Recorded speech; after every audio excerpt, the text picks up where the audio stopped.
So a while back, I did a review for The Void, and it became the absolute must-see upcoming movie. Well, my boys at Popcorn Frights delivered yet again, this time with the Florida premiere of The Void prior to its release. Well, just how awesome was it?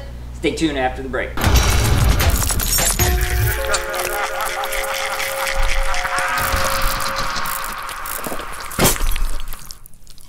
Alright, just need to let everybody know in advance, this is going to be a spoiler-filled review, top to bottom, front to back. So, if you haven't seen the movie yet, go ahead and check it out now.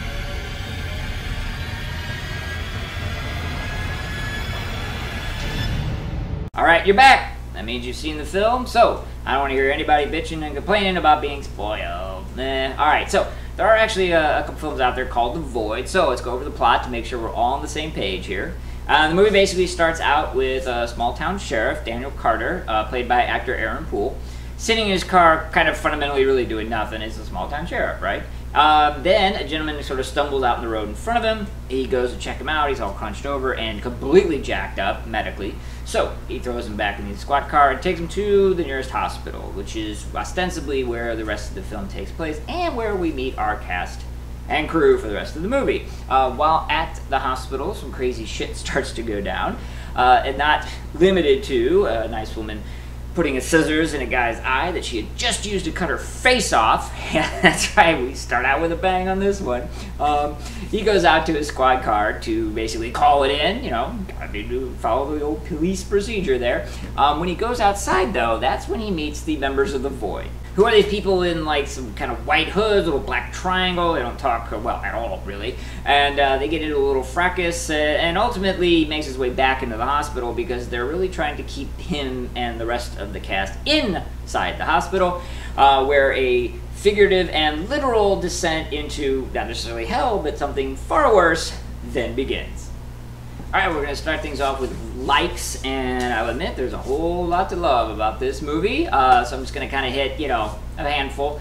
I got to start off with and say thank you, thank you, thank you, thank you. Finally, a real rated R horror movie for violence. Thank you so much. I am so sick to death of going and seeing these PG-13 fucking horror movies. It's ridiculous. Or R-rated horror movies where they don't take full advantage. They took full advantage. No punches pulled. No fucks given. This is right up there with any of the other ones that you could think of. Obviously, you've heard comparisons to The Thing. I'll kind of talk about that one later on.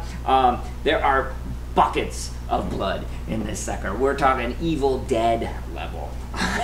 Buckets of blood, okay? Splattering, spraying, painting the walls in glorious crimson. It was so wonderful. And another one of my likes that kind of goes hand in hand, part and parcel with that, is the fact that, thank God, almost all of this violence was achieved with practical effects. Thank you, thank you, thank you, directors, thank you. I'm so sick to death. One more drop of CGI blood is all it's going to take to put me over the edge. None of that here. All the monsters are practical effect. You know, the costume, the character design, you'll kind of see, you know, as you're watching it, all practical effects. You know, now I did do separately a Q&A with the directors. There's a link, you know, in the description below to check that out. They basically admitted that they had no choice but to do digital things to this movie, but it was mostly like digitally removing some errand crew member from the frame. You know, it wasn't actual effects. Now, obviously, there's a part of the movie that takes place in, for lack of a better word, another dimension. Okay, and that has a lot of CGI in it, which is perfectly understandable, but it's very, very well done and proper CGI, you know, like a big, huge, gigantic pyramid hovering over a planet, or clouds swirling, you know, it's not blood or monsters or a face or, you know, any of that ridiculous crap. All the rest of the movies, tentacles, guts, gores, you know, things going into people and their eyes, all practical effects, and flawless. Absolutely flawless. No idea what the budget for this movie was, but they got every penny out of it, you know. Absolutely wonderful. Then another one of the things that I really liked, is because I don't get enough of it, is this had a wonderful, yeah, for lack of a better word, sort of open-ended ending to the film. That is to say that it wasn't one of those silly little movies where they wrap everything up and tie it in a neat little bow and go, here you go, here's your happy ending. Ha ha ha, go home, bleh, screw you. No, this left it wide open. We got a lot of questions, you know. Daniel and his wife, they're in, I don't know, another dimension, hell. They've got a big giant pyramid looming over their heads. They go and live there. Who knows? Hey, what happened to Dr. Powell? He was thrown in there with them, but he isn't there now. Not that I think that there's ever going to be or needs to be a Void 2. But it is nice that they left that so that, hey, you know, we can talk amongst ourselves, use our brains, that kind of fun stuff that people don't like to do much anymore. You know, yeah, and, oh, back to the practical effects real quick. There was this gorgeous scene of one of the Dr. Powell reject experiments smashing his own head on a spike to where he caved out the back of his head, and oh, it was just so beautiful. It looks so great. And they even have the shot that's a little bit, you know, cliche in some movies these days. That's why I wanted to bring it up, where the camera shows you the entire hole. But this one actually made sense, because the guy had been smashing his head with like a crowbar or rebarb or something. Wonderful. Then I guess the you know, obviously I could go on and on, but one thing I cannot say enough about, and you know it's near and dear to me and my heart, this movie is not only H.P. Lovecraft inspired, but as far as I'm concerned, is an H.P. Lovecraft movie. It's never stated, there's no work that this is derived from, but it completely encapsulates much of his ideology. Everyone sees tentacles and they go, oh, Cthulhu! Okay, give it a rest. No.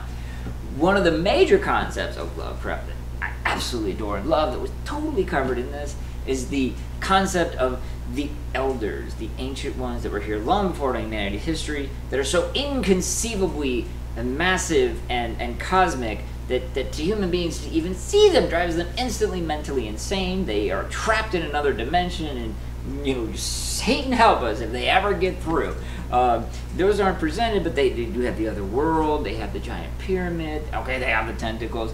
Doesn't matter. The dread, the insignificance, all of it was just ripped right on the pages of H.P. Lovecraft. I could not get enough of that. His adaptations are not done well. You know I've bitched about that before. This is not an adaptation, and it's a really great H.P. Lovecraft. All right, we covered likes, so we roll into the dislikes. You know, clearly didn't have a lot, but, you know, no movie's perfect, and this did have a couple little things. The first one I gotta admit is minor, okay, but it was at the beginning of the film, and did kind of go, alright, you know, So basically in the opening scene, we've got the scene where a woman is shot, thrown on the ground, lighter fluid to pour all over her, and boom, she's set on fire, and doesn't really make much of a noise. Well, speaking as someone who has been personally set on fire, not once, but twice, you are going to scream your head off. And she didn't. You know, again, a slight oversight,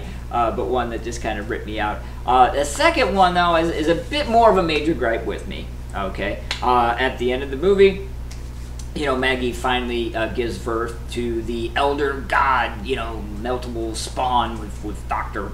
Powell. That's a real badass creature, burst out of her stomach with blood flying everywhere, which is awesome. Smashing skulls with its little appendage, you know, foot claw thing. Yeah, it's just awesome. It's totally badass until it's shown and it's got a human baby face.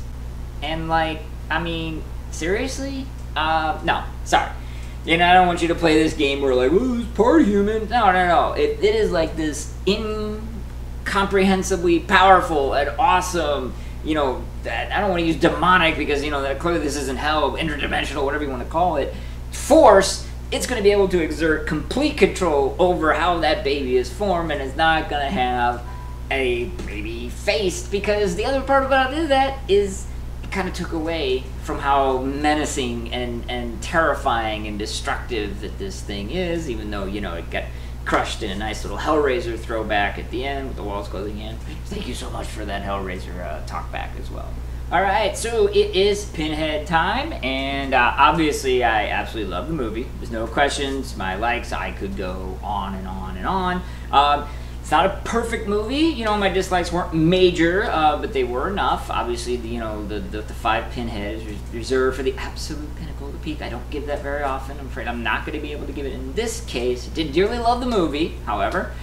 So, after careful thought and consideration, what I'm leaning towards is maybe like a 3 pinhead movie. I'm not 100% on that. You know what? Actually, I'm going to go with, boom, 4. This is going to be a 4 pinhead movie. Alright, everyone, do me a big favor, give a nice like to this video. Plus, if you care to, across the top there's our social media links. Please give it a check out. As always, there's a comment section below. I know you love The Void as much as I did, so let me know all about it below. Finally, as a huge favor to keep us going, please subscribe to this channel. Gotta tell you, man, throughout this whole review, I've had this funny feeling once, twice, maybe 3 times, like there was someone behind me. No? Guess not. Although for some reason, I just remembered it's laundry day.